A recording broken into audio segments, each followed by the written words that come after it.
আমাকে হারানো আজ তোমাদের পক্ষে সম্ভবই নয়। সম্ভব না, তাই না? হ্যাঁ, দাঁড়া দেখাচ্ছি।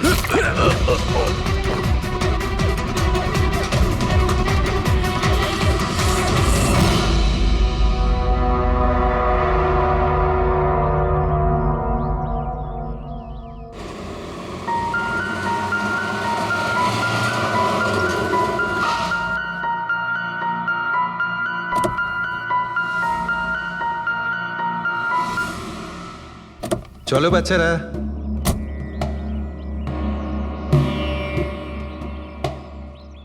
ভীষণ ক্লান্ত লাগছে, এত লম্বা ড্রাইভ। হেমন্ত, তুমি তো জানো আমরা ভ্যাকেশনে এসেছি, তাহলে কিছুদিন তুমি বিশ্রাম করে নিও। ওকে ওকে বাবা, ঠিক আছে, দরজা তো খোলো, আমি লাগেজগুলো নিয়ে আসছি। হ্যাঁ। এসো।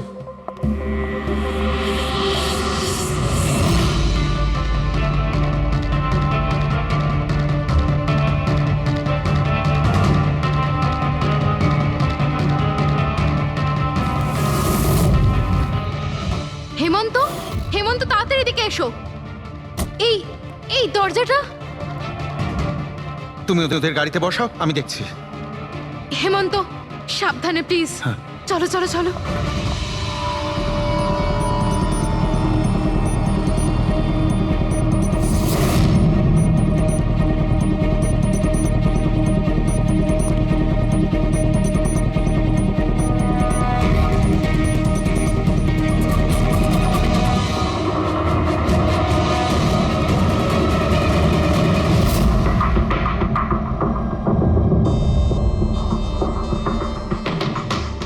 তিন চারবার আঘাত করেছে ছুরি দিয়ে।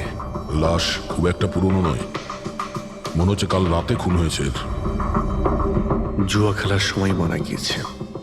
এই 5টা গ্লাস পড়ে আছে এখানে, আর এই 5টা ভাগে তাস বাটা আছে। মনে হচ্ছে এছাড়া আরো 4 জন ছিল, ওদের মধ্যে কেউ একজন মেরেছে একে।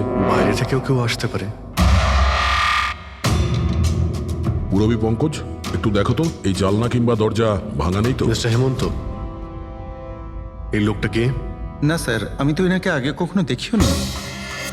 এই লোকটা আপনার ঘরে মরে পড়ে আছে, আর দেওয়ালের চারিদিকে ওর ছবি লাগানো আছে। এটা কি করে সম্ভব? একজন অচেনা লোক আপনার এই হলিডে হোমে এসে তাস খেলছে, মারা গেছে। How it possible?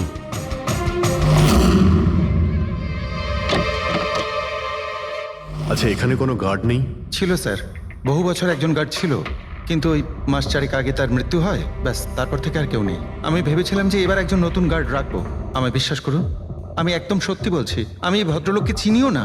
উনি এখানে কি করছিলেন, ওনার ছবি এখানে কেন টাঙানো, আমি কিচ্ছু বুঝতে পারছি না।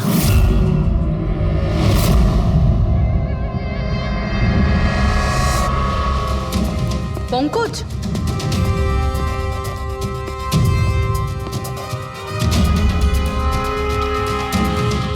স্যার স্যার জোর করে তো কেউ ভেতরে ঢোকেনি। হ্যাঁ, পিছনের দরজায় তালা নেই কোনো, আর তার ছিটকানিটা বাইরে থেকে খোলা যায়। ওখান থেকে এসছে ওরা। আর স্যার, এই লিভিং রুমের যে জানলাটা আছে, এর বাইরে একটা কাটার ঝোপ আছে। ঝোপের মধ্যে এইটা পেলাম স্যার, কাপড়ের টুকরো। মনে হচ্ছে কেউ এর উপরে নজর রাখছিল ওখান থেকে, আর তাড়াহুড়ো করে দৌড়ুতে গিয়ে তখন এই কাপড়ের টুকরোটা ওইখানে আটকে যায়। মৃত ব্যক্তি ছাড়া এখানে আরো 4 জন ছিল, আর একজন লোক বাইরে, সব মিলিয়ে 5 জন। তাহলে এই ক্রাইমের অন্তত 5 জন সাক্ষী আছে। যদি এই 5 জনের মধ্যে একজনকেও ধরতে পারা যায়, তাহলে জানা যাবে কাল রাতে এখানে কি হয়েছিল। 3 জন লোক আছে যারা এই খুনটা সম্বন্ধে জানে, এবং তারা যে খুন হয়েছে তার ছবি দেখে চিনতে পেরেছেন। কখন আসছে ওরা? একটা সময়। 5 জনের মধ্যে 3 জন প্রথমবারই পাওয়া গেল, নট ব্যাড। আর স্যার, ওনারা নিউজ দেখে নিজেরাই আমাদের সঙ্গে দেখা করতে এসেছিলেন। অসাধারণ ব্যাপার। সমাজে যদি বাজে লোক থাকে, ভালো লোকও অনেক আছে স্যার। কিন্তু ওরা কাল রাতে রিপোর্ট লেখালো না কেন? স্যার স্যার এরা ওই 3 জন, প্রীতম, রণবীর, বিক্রম। প্রীতম, রণবীর আর বিক্রম। তোমরা সবাই জানো ওই খুনটার ব্যাপারে? Yes sir. 3 জনের আলাদা করে স্টেটমেন্ট নাও। স্যার, যখন সিডের খুন হয়েছিল তখন আমি ওখানেই ছিলাম। সিড? ওর নাম সিড ছিল? হ্যাঁ স্যার। স্যার, আমি ওদের চিনতামও না। কালকে প্রথমবার ওদের সাথে দেখা হয়েছে আর কালকেই খুন হয়ে গেল। এক মিনিট সব কিছু ঠিক মতন বলবে। স্যার আসলে ওই যে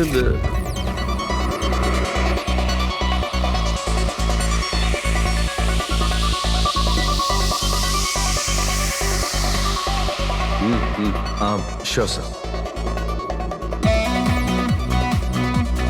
কি হয়েছে স্যার? আপনি বোর হচ্ছেন? ক্লাবে ভালো লাগছে না আপনার? ক্লাব? তুমি এটাকে ক্লাব বলছো? মনে হচ্ছে ক্লাব তুমি দেখোইনি। স্যার আপনি এখানে নতুন এসেছেন, এই শহরে প্রথমবার এসেছেন? হ্যাঁ, নিউ ইয়র্কে থাকি, একটা কাজের জন্য ইন্ডিয়াতে এসেছি।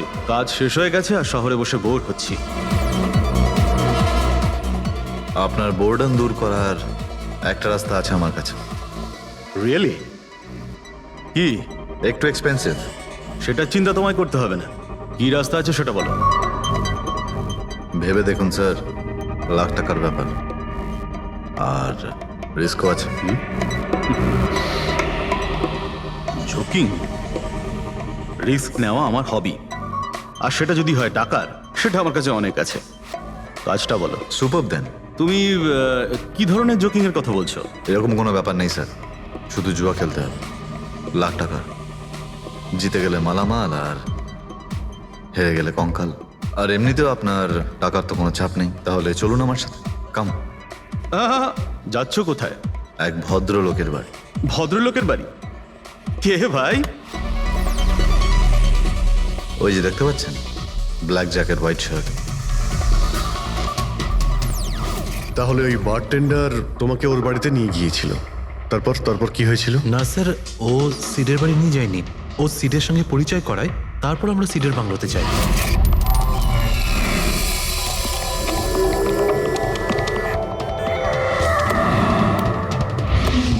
আর যখন আমরা ওখানে পৌঁছলাম তখন আগে থেকেই দুজন ওখানে ছিল।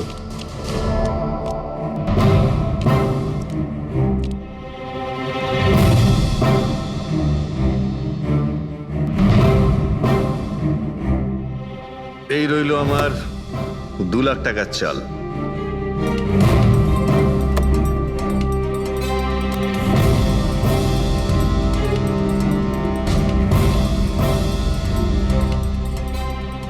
শো দেখা, দারুণ ব্যাপার ভাই। কি খেয়ে বসেছিস? জিতেই চলেছিস। আমাদেরও বলে দে, আমরা একটু টাকা কামাই। ভাই, যদি খেলেই যেতে পারা যেত তাহলে তো কোনো কথাই ছিল না। এগুলো সব কপালের ব্যাপার, আর আজ আমার কপাল ভীষণ ভালো। সেটাই মনে হচ্ছে। তাহলে আরেকটা ডিল হয়ে যাক। হয়ে যাক। এটা কি করে হতে পারে? বললাম না আমার কপাল খুব ভালো। তোর লাক আজকে ভালো না অন্য কিছু? মানে এটাই যে তুই তাসের মধ্যে সেটিং করে রেখেছিস। এ নিশ্চয়ই তাসের মধ্যে কিছু গোলমাল করে রেখেছে। ভাই, এর বাড়ি হয়তো কোনো ক্যামেরাও লাগিয়ে রেখেছে, নাকি তাসে গন্ডগোল করে রেখেছে। ভেবে দেখার ব্যাপার। তোর মনে হচ্ছে আমি চিটিং করছি? অফকোর্স, নাহলে আমাদের মধ্যে কারো হাতে ভালো তাস এলো না কেন? ওর এলো না, আমার এলো না কেন? তুই চিটিং করছিস, চিটার। এই, তুই আমাকে চিটার বলছিস? হ্যাঁ, তোকে চিটার বলছি। ও, হার মেনে নিতে পারছিস না তুই, তাই তো?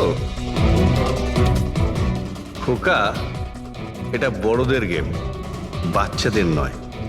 যদি এখানে জিততে হয় না, তবে কার্ডে জিততে হয়। তাহলে বেরিয়ে যায় এখান থেকে। মুখ সামলে কথা বল। কি করছিস? তুই মুখ সামলে কথা বল, এটা আমার বাড়ি, বুঝলি? বেরিয়ে যা এখান থেকে। কি করছিস কি ভাই? আরে ওকে তাড়া কেউ এখান থেকে। তার মানে হরিশ ওখান থেকে চুপ করে বেরিয়ে গেল? হ্যাঁ স্যার, প্রথমে আমারও মনে হচ্ছিল যে ও চলে গেছে, কিন্তু ও কিচেনে গেছিল। কিচেনে? হ্যাঁ স্যার, কিচেনে। যখন ও কিচেন থেকে বেরোলো তখন ওর হাতে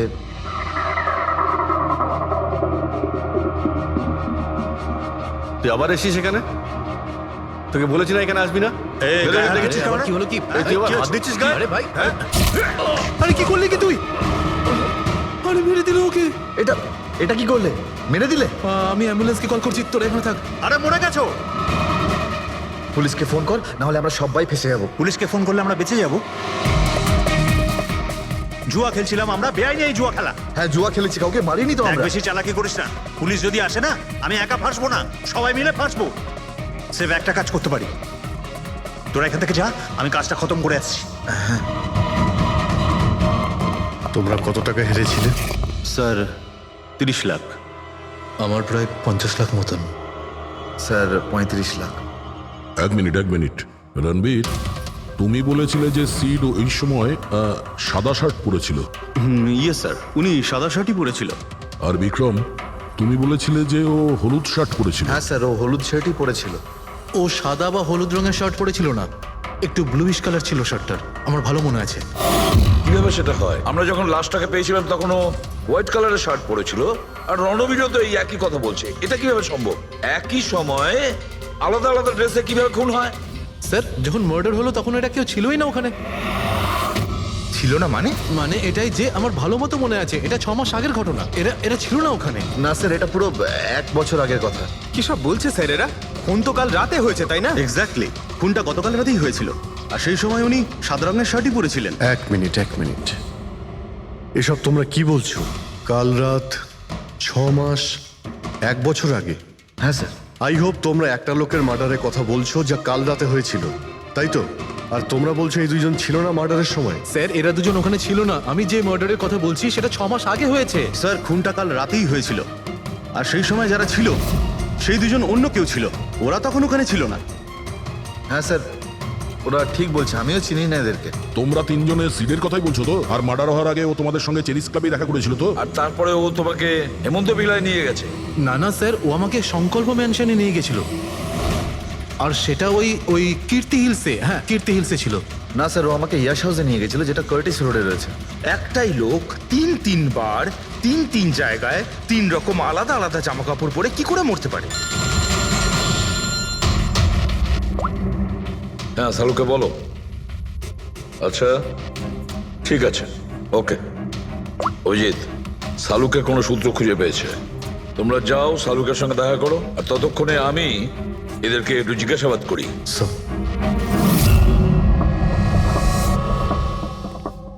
হ্যাঁ, এসো ভাই, এসো। দেখো আমি কি পেয়েছি। আরেকটা কথা বলতে হবে, এই কেসটা বড় অদ্ভুত। হ্যাঁ ডক্টর সালুকে, কেসটা তো খুবই অদ্ভুত, আর যেগুলো আমরা জানতে পেরেছি ওগুলো। আরে না ভাই, ওইটাও তো অদ্ভুত নয়, আমি যেটা তোমাদের বলতে যাচ্ছি সেটা অদ্ভুত। হ্যাঁ,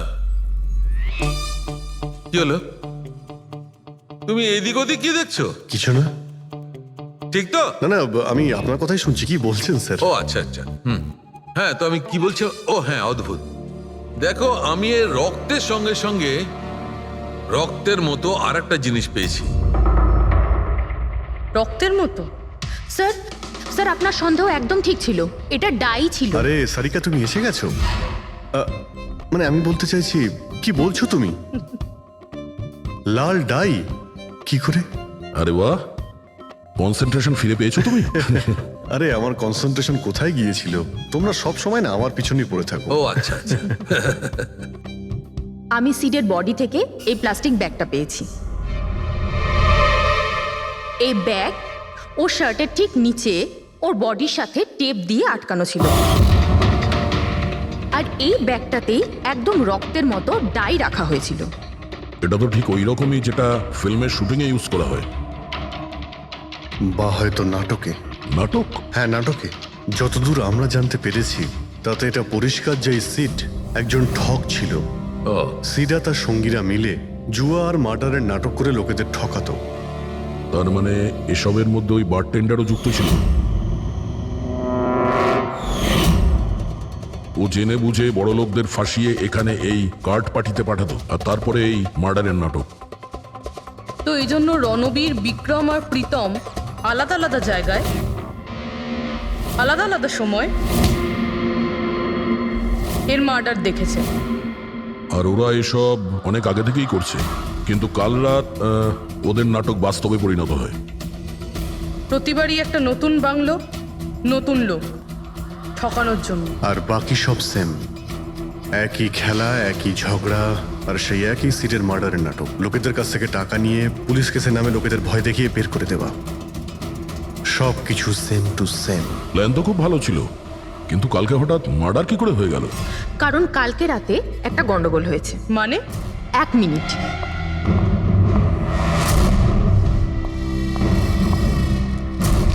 স্যার, আর এই হচ্ছে ছুরি। এই ছুরিটাও সেই রকমই নকল যেমনই রক্তটা। যদি এটাকে কারোর শরীরে মারা যায় তখন এটা শরীরের ভেতরে যায় না, এটা ছুরির ভেতরেই চলে যায়। এই দেখো। কিন্তু ডক্টর, এটা যদি নকল চাকু হয় তাহলে এই নকল চাকু দিয়ে সিড মারা গেল কি করে? কালকে রাতে একটা ভুল হয়েছিল। এখানে একটা পেঁচ আছে, এই দেখো। যদি এই পেঁচটাকে ঘুরিয়ে দেওয়া যায় তখন এই ফলাটা আটকে যায়, ভেতরে ঢুকতে পারে না। তারপর এই ছুরিটা দিয়ে কেউ যদি আঘাত করে শরীরের ভেতরে ঢুকে যায়। কেউ ইচ্ছে করে এই ছুরিটাকে এরকম বানিয়েছে যাতে সিড মরে যায়। এরকম তো সেই লোকটাই করতে পারে যে এই খেলার ব্যাপারে সব কিছু জানতো। এটা বোধহয় সে যে লিভিং রুমের ব্যালকনিতে ছিল, যার কাপড়ের টুকরো আমরা পেয়েছিলাম। আর দ্বিতীয়ত, আমাদের খুনির কাছে সে পৌঁছবে যে বাকি লোকেদের কার্ড পার্টি পর্যন্ত পৌঁছেছে। ওই bartender Dinesh. Excuse me? I am sorry sir, এখনো ক্লাব ওপেন হতে বেশ কিছুটা সময় বাকি আছে। Sorry sir. আমরা একটা কেসের ব্যাপারে এখানে এসেছি। আমরা সিআইডি থেকে। সিআইডি? হ্যাঁ বলুন স্যার, আমি কি করতে পারি আপনার জন্য? স্টাফেদের সঙ্গে কিছু কথা আছে। স্টাফেরা এখানে আছে? এখন সবাই তো এখানে নেই, কিছু লোক আছে যারা লকার রুমে ইউনিফর্ম চেঞ্জ করছে। আপনাদের একজন বারটেন্ডার দিনেশ, সে কোথায়? ম্যাম, কাল থেকে ও কাজে আসেনি, জানি না না বলে কোথায় গেছে। আচ্ছা স্যার, ব্যাপারটা কি? ও কিছু ঘটিয়েছে নাকি? করেছে কি করেনি সেটা পরে আপনি জানতে পারবেন। আপাতত আপনি ওর অ্যাড্রেস দিন আমাদের। স্যার, ও এখানে যে অ্যাড্রেস দিয়েছিল সেটা ভুল অ্যাড্রেস। অ্যাকচুয়ালি ও যখন উধাও হয়ে গিয়েছিল এখানে অ্যাড্রেস বুক থেকে ওর সব ডিটেলস বার করেছিলাম আমি, কিন্তু তারপর দেখলাম যে অ্যাড্রেসটা ভুল। আপনি চাইলে আমি আপনাকে অ্যাড্রেসটা দিতে পারি, কিন্তু আমার মনে হয় না আপনি ওকে ওখানে খুঁজে পাবেন। আপনি যখন কাউকে কাজে রাখেন তখন তাদের ডিটেলস নিয়ে রাখেন না? আপনি কি জানেন আপনার এই বারকে সামনে রেখে ও লোককে ঠকাতো? হোয়াট? আর আমরা এখন ওকে একটা খুনের ব্যাপারে খুঁজছি। Murder? I am sorry ma'am, আমি সত্যি জানতাম না। সেই জন্যই আগে থেকে ভালো করে খোঁজ নিতে হয়। রুলসগুলো আপনার ভালো করে ফলো করা উচিত ছিল। আগে থেকে এগুলো করলে আজকে এরকম প্রবলেম হতো না। I am sorry sir.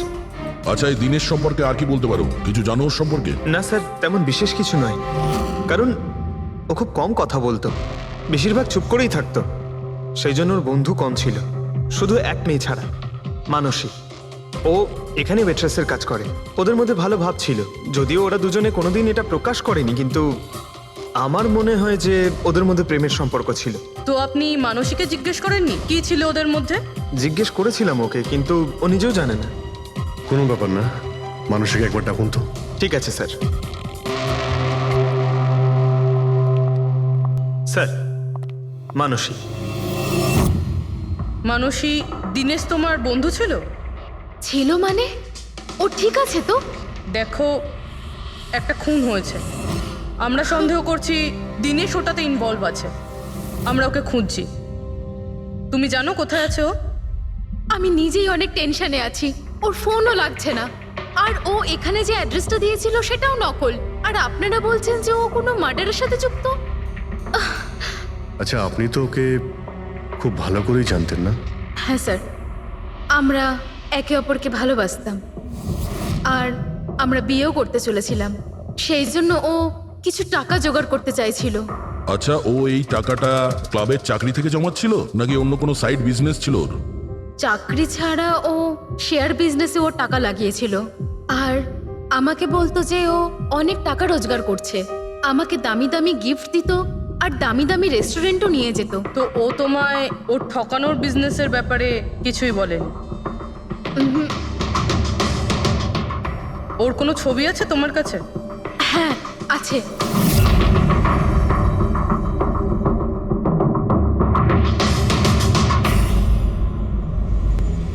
Sir, এই দিনেশ তো নিরুদ্দেশ, কিন্তু ওর ছবি আমরা পেয়েছি। এটাকে আমরা সার্কুলেট করে দিচ্ছি। স্যার, এই দিনেশ তো নিরুদ্দেশ, কিন্তু ওর ছবি আমরা পেয়েছি। এটাকে আমরা সার্কুলেট করে দিচ্ছি। হ্যাঁ, করাও অভিজিৎ, করাও। তিনজনের স্কেচ তো করা হচ্ছে। একটা কথা তো পরিষ্কার যে চারজন সবাই একসঙ্গে কোনো গর্তে লুকিয়ে বসে আছে। হ্যাঁ স্যার, স্যার এটা ঠক কিন্তু খুনি নয়। ভুল করে এদের হাতে খুন হয়ে গেছেন।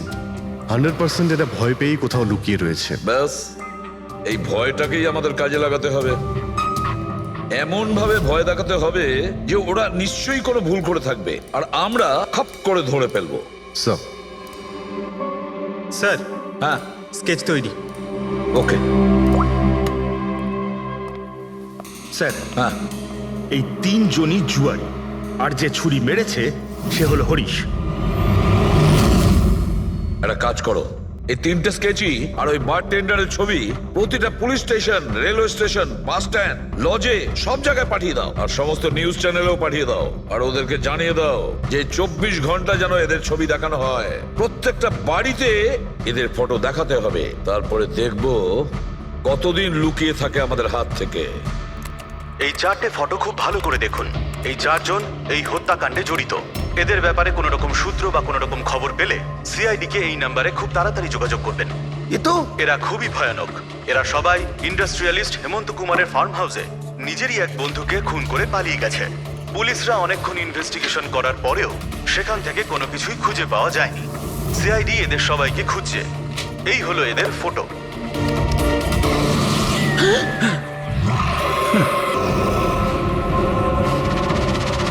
ভাই শোন না, ম্যাচটা চালু কর না, ম্যাচ হচ্ছে।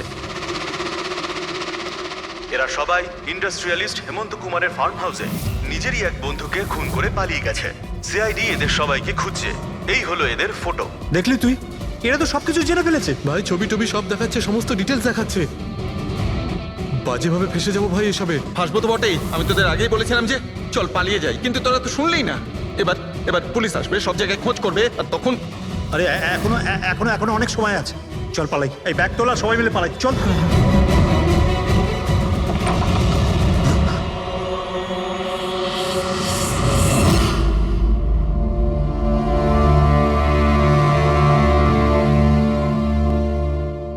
স্যার, সিট তো আমার খুব ভালো বন্ধু ছিল, আমার পার্টনার ছিল, সব কিছু ঠিকঠাক চলছিল। এতদিন ধরে কোনো গোলমাল হয়নি। ওই রাতে কি যে হলো, আমি তো অন্যান্য বারের মতোই নকল ছুরিই মেরেছিলাম, কিন্তু মানে মানে জানি না কিভাবে মরলো, আমি জানি না। এও জানে না। ওসব নাটক বন্ধ করো আর সত্যি করে বলো। বলো। স্যার, আমরা ধনী আর এনআরআই লোকদের বোকা বানিয়ে ঠকাতাম, আর দিনেশ ওই জেডিস ক্লাব থেকে এই ধরনের বোকাদের সিডের কাছে আনতো।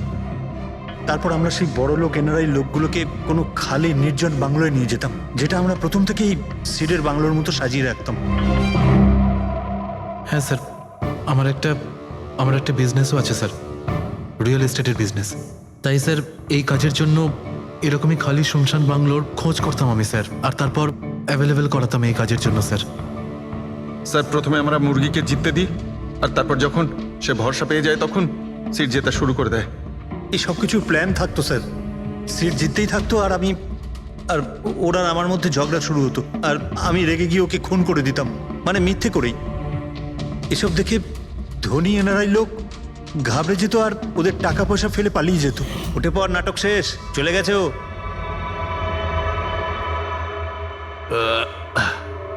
ঠিক গেছে তো রে? হ্যাঁ গেছে। উফ, আরে লেগে যাবে পাগল। তারপর আমরা ওই টাকাগুলো নিজেদের মধ্যে ভাগ করে নিতাম। ওই রাতেও সব এরকমই হয়েছিল। আমি ওকে ছুরি মেরেছিলাম, আর তারপর পুলিশকে ফোন করা যাক আর সবকিছু ডিটেলে আমি পুলিশের চক্করে করতে চাই না। আমার পাসপোর্ট, ইউএসএ সিটিজেনশিপ সবকিছুই চলে যাবে।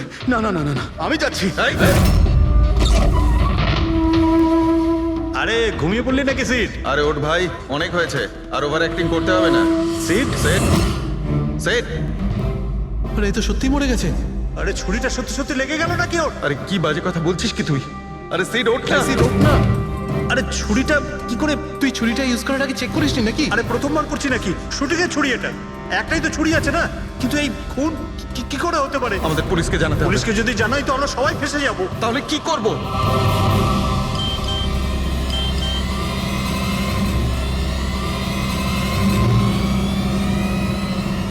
তোর খেলাটা ভেস্তে গেছে ভাই। কি এই এই এটা দেখ, এই দেখ ফটো আছে।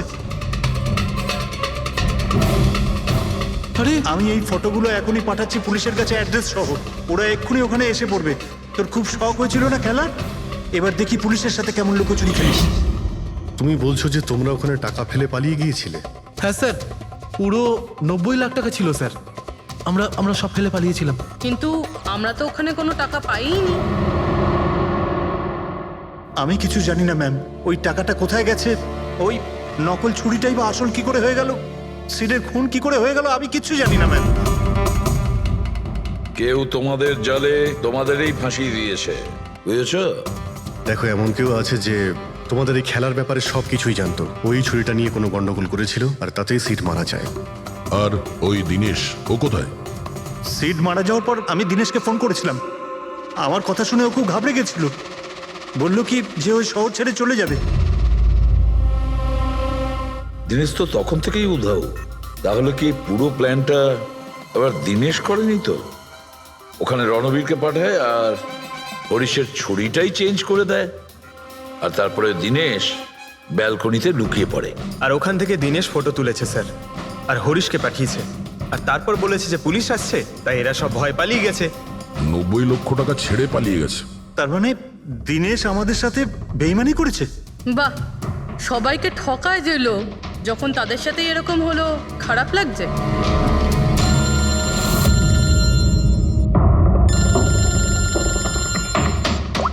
হ্যাঁ বলো সালুকে। ফ্যান্টাস্টিক, ঠিক আছে। সালুকে বললো যে প্রমাণ পাওয়া গেছে, যে জিনিস দুটো আমরা দিনেশের কথায় আমরা পাঠিয়েছি। ওর ইউনিফর্ম আর জিমব্যাগ।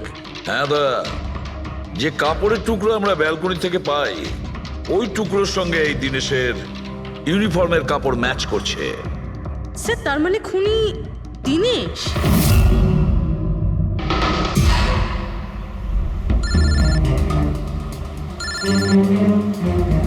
ACP sir, hello. কি জিটি রোড?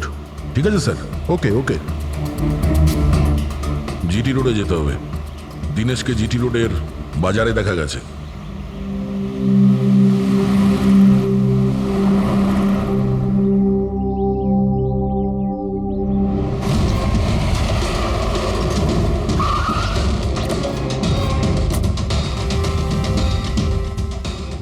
ভাই, এই লোকটাকে দেখেছো এখানে?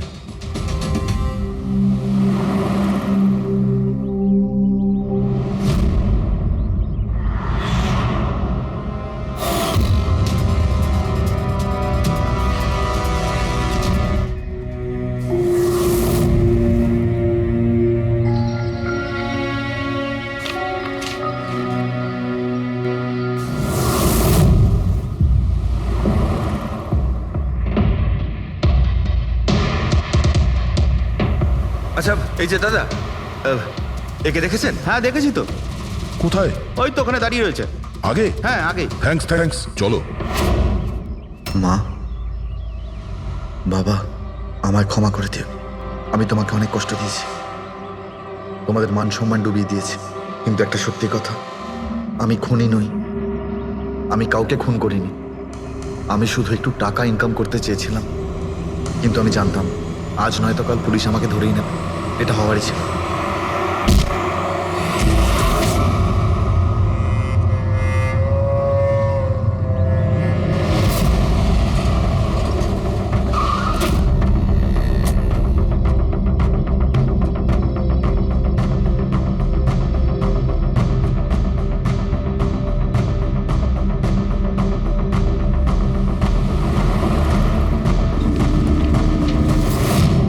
ক্ষমা করে দাও।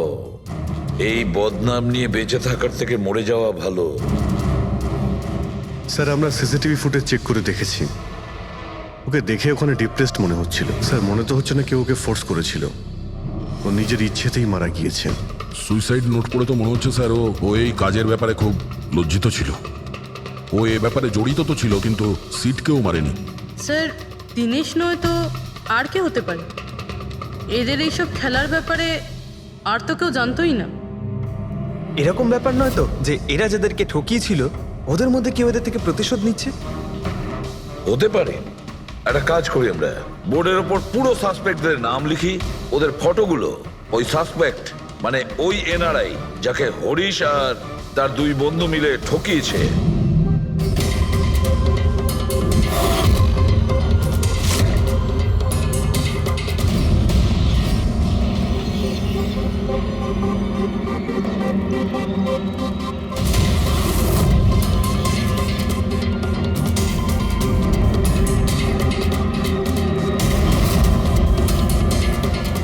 স্যার এই হলো সেই সমস্ত লোকগুলো যারা এই কেসের সঙ্গে জড়িত।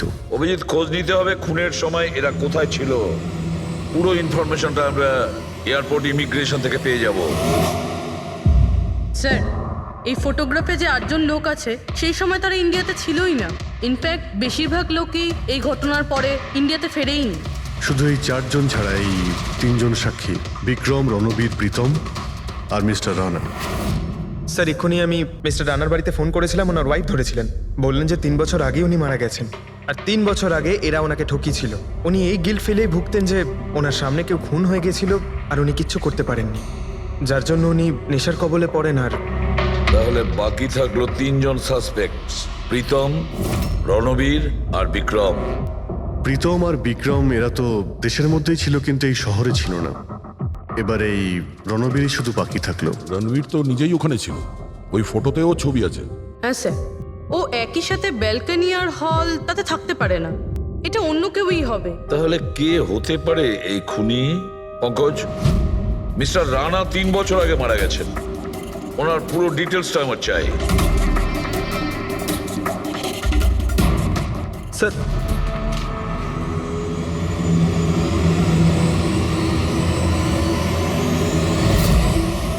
এটা কোনো একজন লোকের কাজ নয়, অন্য কেউ আছে যে ওর সঙ্গে কাজটা করেছে। আমার তো মনে হচ্ছে যে খুনি আমাদের চোখের সামনেই আছে, শুধু আমরাই ওকে দেখতে পাচ্ছি না। ইয়েস, খুনি তো আমাদের সামনেই ঘুরছে। কি কথা বলেছো ফ্রেডি, সুপার। আমি স্যার? হ্যাঁ তুমি। খুনি সত্যিই আমাদের চোখের সামনে ঘুরছে, কিন্তু আমরা ওকে দেখতে পাচ্ছি না। কিন্তু এখন আমি বুঝতে পেরে গেছি। হোটেলে যাই। হোটেল? হ্যাঁ হোটেল। থিওরি হিসেবে ওর হোটেলেই থাকার কথা। একবার যদি জানতে পারি যে খুনি ওই, তাহলে ওর সঙ্গী আর জুয়োর টাকা সব পেয়ে যাবো। তাহলে চলুন স্যার, তাড়াতাড়ি যাওয়া যাক আর ওকে ধরে ফেলি গিয়ে। ধরবে না ওকে, ওর ওপর নজর রাখতে হবে। আর হ্যাঁ, যদি বেশি চালাকি করে তাহলে ছাড়বো না ওকে।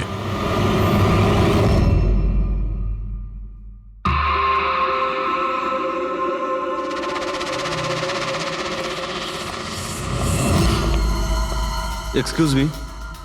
হ্যাঁ স্যার। আমি আপনার ফোন থেকে একটা ফোন করতে চাই। করুন স্যার।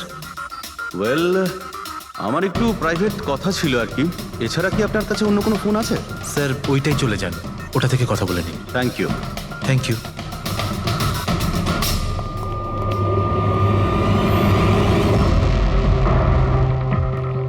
শোনো ভাই। হ্যাঁ স্যার। আমরা সিআইডি থেকে আসছি, আমরা এই লোকটাকে ফলো করছি। এই লোকটা যে কথা বলছে ওটা আমাদের শুনতে হবে যে কি কথা বলছে। স্যার ওই ফোনটা এই ফোনটার সাথে কানেক্টেড। আমার মনে হচ্ছে সিআইডি কিছুই জানতে পারেনি। প্ল্যানটা সাকসেসফুল। আমাদের প্ল্যানটা খারাপ করার শুধু একটাই লোক ছিল, আর সেই ছিল দিনেশ। আরও সেটার উপযুক্ত শাস্তি পেয়ে গেছে। So there is nothing to worry about. You don't worry. আমি যদি কিছু জানতে পারি তোমাকে জানাবো। I love you two.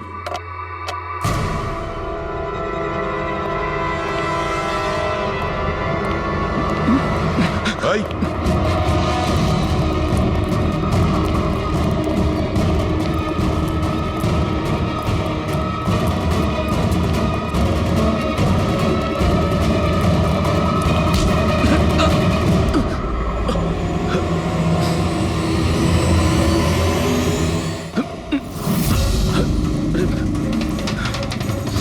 আমি আপনাদেরকে কিচ্ছু বলতে পারবো না। আমি এই ব্যাপারে কিচ্ছু জানি না। তুই কিছু বলিস আর না বলিস, তুই ফোনে যা কথা বলছিলি না ওটা আমরা সবাই শুনে নিয়েছি, বুঝলি? শুধু এটা বল, টাকা কোথায়? হ্যাঁ দেখো, মুখ বন্ধ করে কেন নিজের জীবনের সর্বনাশ ডেকে আনছো? তোমার মঙ্গল এতেই, চুপচাপ যা জানো সব বলে দাও। টাকাটা ওর কাছে রয়েছে।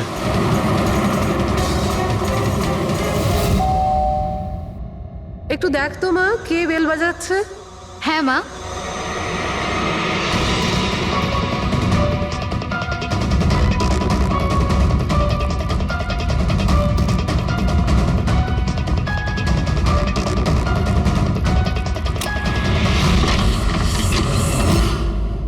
হাই, চিনতে পেরেছো?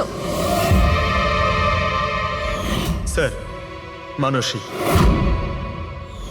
অ্যাকচুয়ালি আমরা আপনার বাড়ির তল্লাশি নিতে চাই। Search warrant.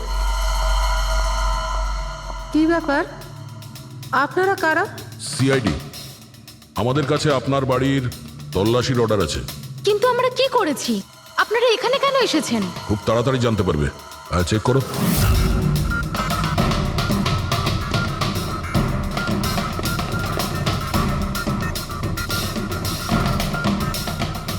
দয়া স্যার।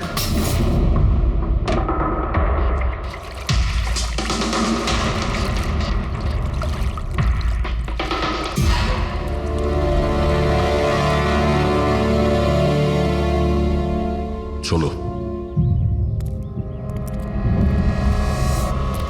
এই নোটগুলোতে রক্ত লেগে রয়েছে। ডিএনএ টেস্ট করলেই জানতে পেরে যাব যে এই রক্তটা সিডের, তাই না? এবার বলো, কিছু জিজ্ঞেস করবে? এখন এ জিজ্ঞাসা করবে না, আমরা জিজ্ঞাসা করব ব্যুরোতে। কিন্তু আপনারা আমাকে কেন সন্দেহ করলেন?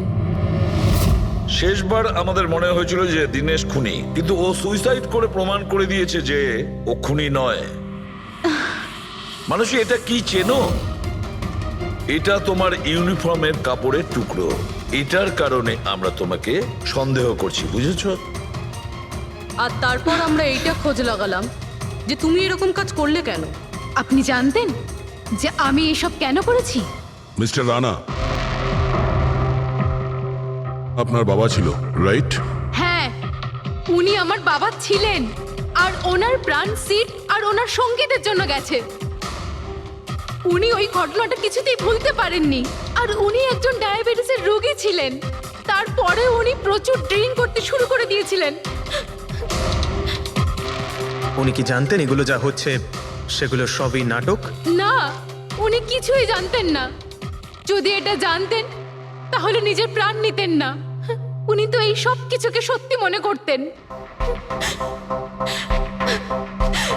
ইউএসএ তে ছিলাম আমি, যখন মা আমাকে কল করলো। বাবার অবস্থা খুব খারাপ ছিল। যখন আমি ইন্ডিয়া আসলাম তখন উনি আমাকে বললেন যে আমাকে ওনার কোনো অসম্পূর্ণ কাজ পূর্ণ করতে হবে আর ওনার অপরাধীদের শাস্তি দিতে হবে। তারপরে আমিও বাবাকে প্রমিস করেছিলাম যে আমি ওনার অসম্পূর্ণ কাজ শেষ করব। তারপরে উনি আমাদের সবাইকে ছেড়ে চলে গেলেন। তারপরে তুমি কি করলে? তারপরে আমি খোঁজ করা শুরু করি, কিন্তু ওই সময় এরকম কোনো কেস রেজিস্টারই হয়নি। কিন্তু পরে আমার মনে পড়েছিল বাবা বলেছিল যে এই জেডিস ক্লাবে দিনেশ ওনাকে সিডের সাথে দেখা করিয়েছিল। তো এইভাবে তোমার সঙ্গে দিনেশের দেখা হয়? হ্যাঁ, তারপরে আমি ওখানে ওয়েটারে চাকরি করা শুরু করি। দিনেশকে নিজের বন্ধু বানাই আর ধীরে ধীরে ওর কাছে আসতে থাকি। তারপরে পুরো বিষয়টাই আমি বুঝতে পেরেছিলাম যে কিভাবে ওরা আমার বাবাকে বোকা বানিয়ে আমার বাবার থেকে টাকা নিয়েছিল। কিন্তু আইনের কাছে সাহায্য চাওয়ার বদলে তুমি আইন নিজেই হাতে নিয়ে নিলে। বেইমানির বদলে বেইমানি। দিনেশের সঙ্গে তুমি ভালোবাসার নাটক করেছিলে। হ্যাঁ, আমি নাটক করেছি। ওদেরকে উপযুক্ত শাস্তি দেওয়ার জন্য আমি এটা করেছিলাম। আর এতে তোমার সাহায্য করেছে তোমার প্রেমিক, তোমার আসল বয়ফ্রেন্ড।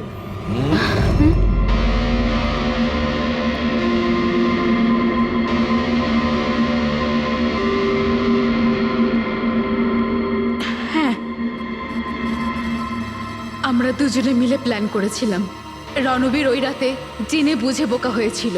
আর ওই ছুরিটাকে খারাপ করেছিল। যদি এই পেঁচটাকে ঘুরিয়ে দেওয়া যায় তখন এই ফলাটা আটকে যায়। ওই ছুরিটাকে আমি খারাপ করেছিলাম আর ব্যালকনি থেকে লুকিয়ে ফটো আমিই নিয়েছিলাম।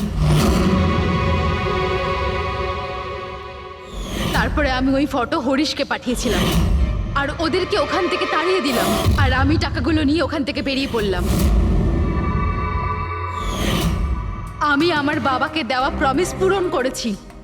ওই টাকাটা আমার বাবার ছিল, আমি ওনার প্রতি ন্যায় করেছি। ভুল। ওই ন্যায় বিচার করা তোমার কাজ নয়, সেটা করবে আদালত।